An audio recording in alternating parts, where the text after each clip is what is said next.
Dito sa Papa Dudut Stories, ikaw ay hindi nag-iisa.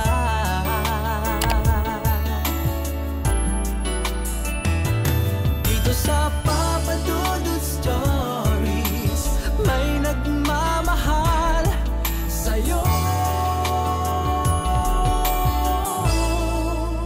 Papa Dudut Stories,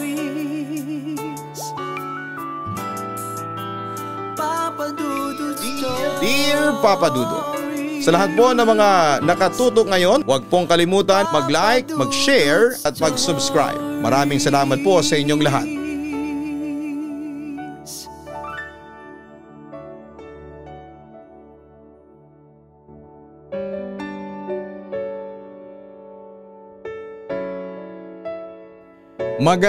Magandang araw po sa inyong lahat. Tawagin niyo na lamang po ako sa pangalang Olin, 16 years old ng San Antonio, Quezon City. Ito po yung malapit lang sa Muñoz Market. Isa ako sa mga tagapakinig mo simula pa ng pandemic at aliw na aliw ako sa mga kwentong tinatampok mo sa iyong YouTube channel. Kaya eto Papa Dudut, na inspired din po akong sumulat sa inyo. Papa Dudut, pinanganak ako sa isang mahirap na pamilya. Ang aking ama ay naghahanap buhay bilang bahagi ng maintenance staff ng isang mall sa North EDSA, habang ang aking ina naman ay isang plain housewife noon. Nakatira kami sa tabi ng San Juan River sa San Antonio, Quezon City. Kami lang noon ang barong-barong dahil hikahos talaga kami ng mga panahong yon. At si mama ay nagpa-part-time sa pagmamanicure and pedicure para lamang may pandagdag kami sa mga pang-araw-araw naming mga gastusin. Samantala ngayon pa lamang Papa Dudut ay aaminin ko na sa inyo, may third eye ako. Simula pagkabata ay nakakakita na ako ng mga hindi dapat makita. Hindi ko alam kung bakit. Wala naman akong ginagawa para hanapin sila. Pero kahit na anong pilit kong iwaglit sa isipan ko, lumalabas pa rin sila. Sa dilim ng sulok sa gilid ng aking paningin, sa salamin o minsan ay direkta sa harapan ko. Sa kabilang banda, madalas akong magsumbong sa mga kapamilya ko tungkol sa mga nakikita kong kakaiba. Pero hindi ito tinatanggap ng aking ama at mga kamag-anak. Pinaparatangan nila akong sinungaling at baliw. Siyempre, masakit yon para sa akin, Papa Dudut. Dahil pakiramdam ko ay sobrang isolated ako sa aking sariling pamilya. Mabuti na lamang naroroon si mama para unawain ako. Alam kong hindi siya naniniwala sa akin dahil wala sa relihiyon namin ang salitang multo. Pero sa lahat ng mga kasama ko sa bahay, si mama lang ang nagpapakita ng awa at pag-unawa sa akin. Hindi niya ako sinasabihang baliw o sinungaling at sa halip ay palagi niya akong sinasamang magdasal sa Panginoon. At kapag natatakot ako ay palagi niya akong sinasamahan at binabantayan. Kahit na hindi siya naniniwala sa mga nakikita ko ay nararamdaman ko pa rin ang kanyang pagmamahal at malasakit. Babalik tayo sa third eye, Papa Dudut. Bale, natutunan kong huwag silang pansinin kahit pa meron akong third eye. Hindi ko sila tinitingnan ng diretsyo. Hindi ako nagpapakita ng reaksyon. Hindi ako tumatakbo dahil sabi ni mama, huwag mong ipapahalata na nakikita mo sila. Dahil kapag nalaman nilang may kakayahang kang makita sila ay mas lalo kanilang guguluhin.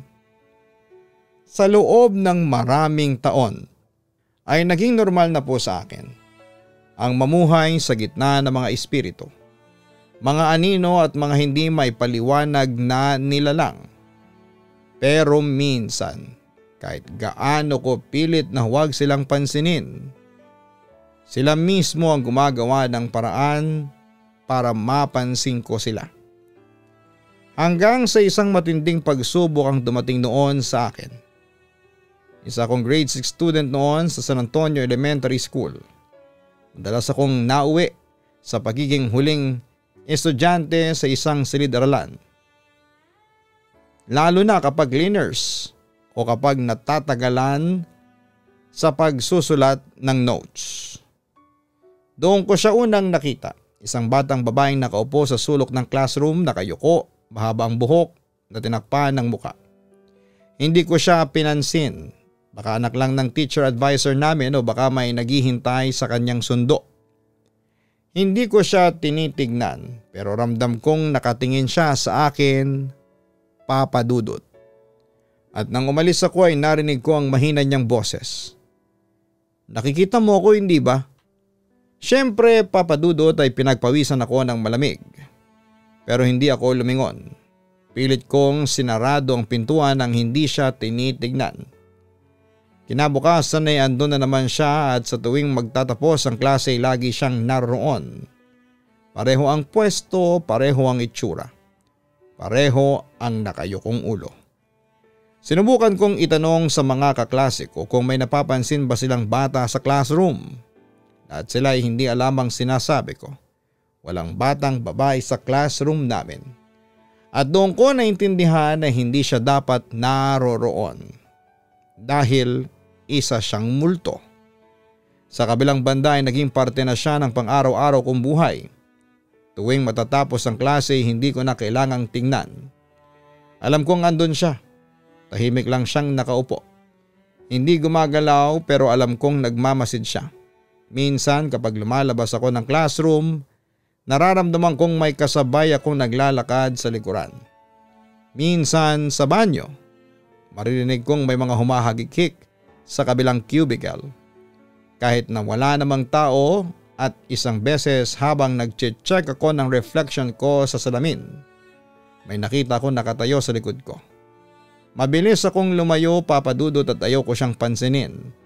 Ayaw ko siyang bigyan ng atensyon. Pero isang gabi ay hindi ko na siya kayang baliwalain. Panghapon ang klase ko noon at ang last subject namin ay natatapos sa 6:00 ng gabi.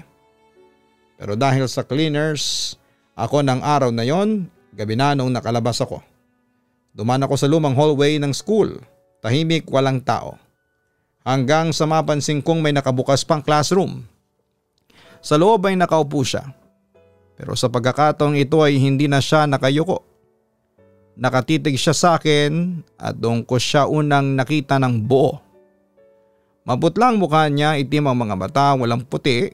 Ang bibig niya ay parang pilit na nakangiti. Pero hindi yon ngiti ng isang bata.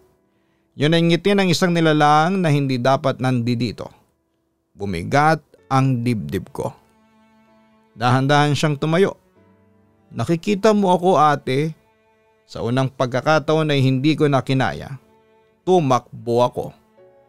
Nakarinig ako ng iyapak sa likod ko. Mabilis at parang hinahabol ako. Hindi ako lumingon. Nang makarating ako sa labas ng university ay hingal na hingal akong huminto. Tahimik ang paligid. Wala na siya. Napangisi ako at akala ko ay tapos na, pero pag uwi ko sa bahay ay bukas ang ilaw sa kwarto ko. At sa kama ko ay may nakaupong batang babae at nakangiti. Nakikita mo ko? Sabi niya sa akin. Siyempre, Papa Dudut, natakot ako noon at napasigaw, pero bigla siyang lumapit at tumagos sa katawan ko. Pagkatapos noon ay nawala na ako ng malay. Hindi ko alam kung ano mga nangyari sa akin ang gabing yon. Pero nung magkamalay ako ay umaga na. Pero natakot ako kasi nakatali ang mga kamay at paa ko sa 4 na sulok ng kama ko. Agad naman akong pumalag at sumigaw. Pumasok naman kaagad ng kwarto sina mama at papa at mga kapatid ko, pati na rin sina lolo at lola at isa kong tiyuhin. Mapa, ano pong nangyari sa akin? Bakit po ako nagkakaganito? Tanong ko sa kanila habang naiiyak. Nararamdaman ko rin ang pagkirot ng katawan ko. Buong gabi kang nangingisay at sigaw ka ng sigaw. Para kang sinasapian, sagot naman ni Papa sa akin. Huwag kang mag-alala, dadaling kita sa albularyo mamaya. Olin, wika ni Mama sa akin, pero biglang pumalag noon si Lola. Anong albularyo? Dalhin niyo kina Pastor Edwin. Hindi totoo ang mga albularyo. Sa Diyos kayo lumapit para mawala ang kabaliwan ng anak mo, ang sabi pa ni Lola. Hindi baliw ang anak ko. Sinapian siya na kung ano kaya nagkakaganito. Pagtatanggol pa ni Mama sa akin. Hindi totoo ang sapi. Nag-iinarte at nagpapapansin lang yan si Olin, sabi naman ng tiyuhin ko. Nakaramdam naman ako ng galit sa lola at sa tiyuhin ko dahil imbis na tulungan ako ay inakusahan pa ako ng kung ano. Pero nagdesisyon na lamang akong kalimutan yon dahil na rin sa pagmamahal ni Mama sa akin. Pagkatapos akong dalhin noon kay Pastor Edwin ay pasekreto akong dinala ni Mama sa albularyo. Pinatawas ako at doon napag-alaman na may kaluluwa nga ng batang babaeng kumapit sa akin. Pero napansin ko nang banggitin ang albularyo, ang itsura ng batang babae ay parang kinabahan si Mama. Yung reaksyon niya ay parang kilala niya yung batang dinescribe ng albularyo. Ma, ayos lang po ba kayo? Usis ako kay Mama. Napatingin lamang sa akin ang aking ina. Mamayang kaunti ay may sinabi ang albularyo na siyang nagpakilabot at nagpa-confuse sa akin. Nandito ngayon ang batang babae, Olin, Vilma. Pero may sinasabi sa akin ng bata na ikaw raw, Vilma, ang ina niya. Kaya hindi niya mahiwalayan ang anak mo kasi gusto niyang mapalapit sa iyo. Ang wika pa ng matanda. Baka kamukha ko kasi ang ina ng bata at saka wala naman akong ibang anak bukod kina Olin at Mika, ang sabi pa ni Mama sa amin. Nang biglang may humagis ng babasaging baso sa amin. Siyempre nagulat kami lalo na noong tumama ito sa pader sa likuran ko at nabasag. Ano nangyayari? Bakit may lumipad na baso sa amin? Natakot na wika ni Mama. Nagagalit ang bata kasi bakit mo raw siya tinatanggi? Ikaw raw, Vilma, ang kanyang ina. Sigurado daw siya doon, ang sabi ng matandang albularyo. Wala akong ibang anak, Mang Tonyo. Yun lamang ang sinabi ni Mama. Pagkatapos ay hinila na niya ako palabas ng bahay ng albularyo. Agad kaming umuwi sa bahay. Ano nangyari ha, Vilma? Bakit parang namumutla kayong dalawa ni Olin? Saan ba kayo pumuntang dalawa? Nagtatakang usisa ni Papa sa amin ni Mama. Hindi sumagot si Mama at sa halip ay nagtungo ito sa kwarto at nagkulong. Naiwan naman ako sa sala at sinabi ko kay Papa ang nangyari noon kasama ng albularyo. Wala namang reaksyon si Papa dahil hindi naman siya naniniwala sa albularyo o sa multo dahil nga sa relihiyon namin. Sa kabilang banda ay nagtaka naman ako bakit biglang gumaan na ang pakiramdam ko. Na parang nawala yung nakasampa sa likuran ko. Parang ganon ang feeling. So ayon, hinayaan ko na lamang. At simula nung madala ako sa albularyo, hindi na nagparamdam o nagpakita sa akin ang batang babae na una kong nakita sa eskwelahan namin. Lumipas naman ang mga buwan at naging maayos naman ang buhay ko. Bagamat nagkaroon ng problemang pinansyal ang pamilya namin, hanggang sa narinig ko na lamang na nagbabalak si Mama na maging domestic helper sa Dubai. Alam ko dati na ring DH si Mama nung dalaga siya dahil minsan niya yung naikwento sa akin. Pero 2 years lang daw siya doon dahil nakaranas daw siya ng pang-aabuso sa kanyang employer na Arabo. Samantala'y narinig ko ang usapan ni na Mama at Papa na mag-a-abroad ulit si Mama dahil siya lang ang qualified. Si Papa naman ay walang working experience sa pagiging OFW kaya mananatili siya sa amin. Habang wala si Mama ay mapupunta kami sa pangangalaga ni Lola habang nasa trabaho ang aming ama. Paalam mga anak, paalam. Huwag kayong mag-alala at babalik ako. Magiging mayaman na tayo. Pangako ni Mama sa amin bago siya pumasok sa loob ng airport. Siyempre naiyak naman kami ni Mika. At hindi kami mapatigil ni Papa dahil sobrang nasasaktan kami noon. Pero sa huli kailangan din naming intindihin ang lahat. Fast forward. Makalipas lamang ang 9 na buwan ay biglang umuwi si Mama sa Pilipinas nang hindi nagpapasabi sa amin. Kaya laking gulat namin noon nang makita namin siya sa labas ng aming pintuan. Bakit bigla kang nakauwi? Ano nangyari sa iyo? Tanong ni Papa sa aming ina. Mamaya ko na lang ipapaliwanag sa iyo, Roger. Mahalaga ang buhay ko. Ito ang naisagot ni Mama kay Papa pagkatapos ay tinanggal ang pagkakayakap sa amin ni Mika. Mga anak, kailangan ko munang magpahinga. Mamaya ko na kayo kakausapin. Inay, bakit po? Hindi niyo po ba kami namimiss? Tanong ng bunso na nagtataka. Anong problema sa iyo, Vilma? Halos 9 na buwan kang nawala tapos bigla kang babalik kaya malamang sabi kami sa iyong mga kwento at yakap. Nagtatakang kasunod na tanong ni Papa. Mga anak, sabik na sabik din ako sa inyo. Mahal na mahal ko kayo. Maging ikaw, Roger, pero hanggat hindi natin nalalaman ang kalagayan ko ay hindi kayo pwedeng lumapit sa akin pa. Napaluhang sagot ni Vilma na mukhang nangihinaan ng loob. Sana'y tatagan niyo din ang loob ninyo sa matutuklasan natin. Pero sa ngayon ay kalimutan muna natin yan at kumain muna tayo dahil sa gutom na ako. Napaisip naman kami sa sinabi ni Mama pero hindi muna namin siya kinulit at sa halip ay pinakain muna namin siya. Ang nakapagtataka ay umupo siya ng malayo sa amin. Napansin ko rin na parang may ketong si Mama. Nagkwentuhan naman sina Mama at Papa tungkol sa pag-aaral namin ni Mika. Pero mamayang kaunti ay nanahimik na ito. Habang nag-uusap sila ay napansin ko mula sa likuran ni Mama ay biglang may umakyat na kung anong nilalang sa balikat ni Mama at umupo ito doon. Nang titigan ko kaagad kung namukaan ng nilalang na ito. Yung batang babaeng tinawag na nanay si Mama. Ang batang babaeng sumanib sa akin na hindi ko makakalimutan. Dahil sa nakita ay napasigaw ako at sinabi ko sa kanila na nakaupo sa balikat ni Mama ang batang babae. Pero sa halip na matakot si Mama ay umiyak ito at humagulho lamang.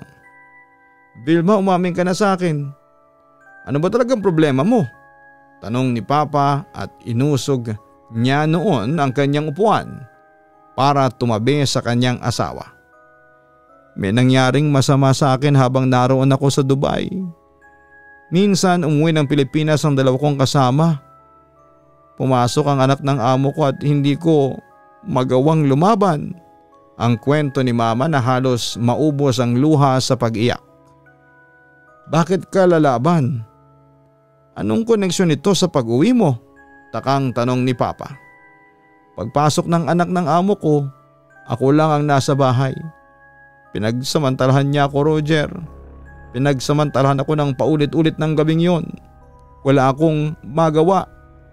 Lalong lumakas ang iyak niya at napaupo siya sa sahig. Walang hiyang Arabo yun. Sigaw ni Papa na galit na galit.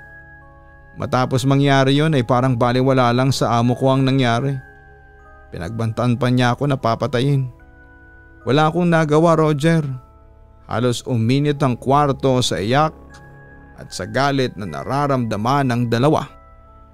Nakauwi lang ako dahil ilang beses nang may lumalabas na dugo sa ilong ko at malimit akong nawawala ng malay. Nang sinabi ng ospital na may sakit ako ay agad nila akong pinauwi. Bakit niya ginawa sa iyo yun? Sigaw muli ni Papa na papalapit sa asawa para yakapin pero pinigilan siya ni Mama. Wag, Roger, wag kang lalapit. Pagmamakaawa ni Mama. May AIDS ako, Roger. May AIDS ako. Halos magdilim ang mga mata ni Papa. Puro iyak lang ang naririnig sa loob ng bahay. Talagang malaking trahedya ito sa aming mag-anak. Karma ko ito. Karma ko ito sa ginawa ko sa aking anak. Biglang sabi ni Mama. Anak? Anong ibig mong sabihin? Nagtatakang wika ni Papa. Bago mo ko napangasawa, may anak ako sa pagkadalaga. 10 years old ako noong una akong mabuntis. Biktima ako ng rape ng isang pastor. Nagbunga yun at niluwal ko ang isang babae. Ang wika pa ni Mama. Natigilan kaming lahat sa sinabing yon ni Mama. Doon ko rin na-realize na tama yung sinasabi ng batang babaeng multo na si Mama nga ang kanyang ina. Hindi ako handa sa responsibilidad dahil nga bata pa lamang ako noon. Pinabayaan ko si Gail. pinagmalupitan at dumating ang araw na nag 6 years old siya at pumasok sa kindergarten. Hindi pa rin ako naging responsableng ina. Isang araw ay na-cancel ang klase nila at hindi ko siya sinundo sa paaralan. Na-aksidente si Gail, nahulog sa hagdanan, huli na nang ma-rescue siya. Namatay ang anak ko dahil sa kapabayaan ko bilang isang ina. Papadudot, ang kwentong yun ni Mama ang siyang nagpaiyak sa amin. Nakita ko rin na umiiyak ang multong babae. Nagpakita si Gail sa akin noong nasa Dubai ako. Binalaan na niya akong may mangyayaring masama sa akin pero hindi ako nakinig. Ililigtas sana ako ng anak ko pero hindi yun nangyari. May AIDS na ako. Hindi na ako gagaling, ito na yung kabayaran ko sa pagiging pabayang ina kay Gail. Nagpatuloy sa pag-iyak si Mama. Niyakap naman siya ni Papa, sumunod na rin kami ni na Mika pero pinalayo niya kami dahil baka mahawa daw kami. Pero sabi ko hindi naman nakakahawa ang AIDS sa pagyakap. Kaya sa huli niyakap pa rin namin ni Mika ang aming ina. Kinabukasan ay nagpunta kami sa doktor na sama-sama at doon ay naipaliwanag sa amin ang totoo tungkol sa sakit na HIV. Hindi yun nakakahawa ng basta-basta. Kahit sa laway ay walang saling sakit ang pwedeng maganap. Iwasan lang dapuan ng sakit dahil malamang na mahirap o hindi nagagaling ito. Nagkaroon ng pag-asa na maging masaya ang aming ina. Naging normal ang buhay namin lalo na noong managinip si Mama na kasama niya si Gail, ang kapatid namin. Pinapatawad na ako ni Gail. Sabi niya sa akin yun noong nagpakita siya sa panaginip ko. Aniya. Siyempre natuwa naman kami lalo na noong makita naming masaya si Mama. Papadudot, sa ngayon ay buhay pa rin si Mama at lumalaban siya para sa amin. Nakikita ko pa rin ang batang babaeng si Gail na ate pala namin ni Mika. Pero iba na ang aura niya. Masaya na siya at hindi na nakakatakot ang kanyang itsura. Nagpapakita rin ang kapatid ko sa aking panaginip at marami kaming pinag-uusapan. Bagamat hindi ko na ma-share pa sa inyo kasi nakakalimutan ko pagising ko. Papadudot, hanggang dito na lamang po ang liham ko sa inyo. Sana po ay mabasa nyo ito at mapiling i-ere. Muli maraming salamat at magandang gabi sa inyong lahat. Lubos na gumagalang, Olin. Maraming salamat, Olin, sa pag-share mo ng iyong totoong kwento sa aming programa. Huwag kang mag-alala at ipagdarasal namin sa Panginoon ang kaligtasan ng iyong ina at patuloy niyang malalabanan ang sakit niyang AIDS. Patungkol naman sa iyong kapatid na si Gail, patuloy niyo pa rin siyang ipagdasal na sana'y makita na niyang liwanag at matahimik na ang kanyang kaluluwa. Basta palagi mong tatandaan, Olin, hindi kayo pababayaan ng Diyos.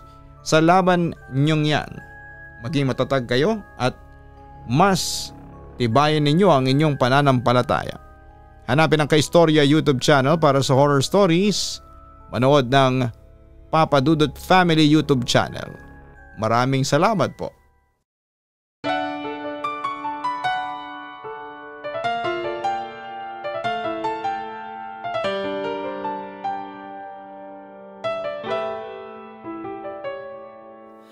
Ang buhay ay mahiwaga,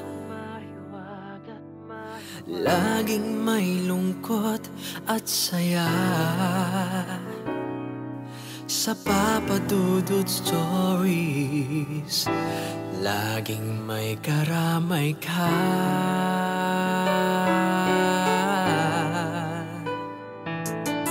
Mga problemang kaibigan, dito ay pakikinggan ka. Sa Papa Dudut Stories, kami ay iyong kasama. Dito sa Papa Dudut Stories, ikaw ay hindi nag-iisa.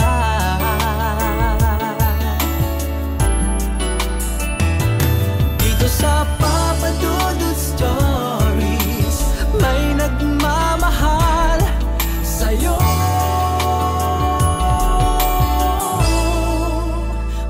Papa Dudut Stories. Papa Dudut Stories.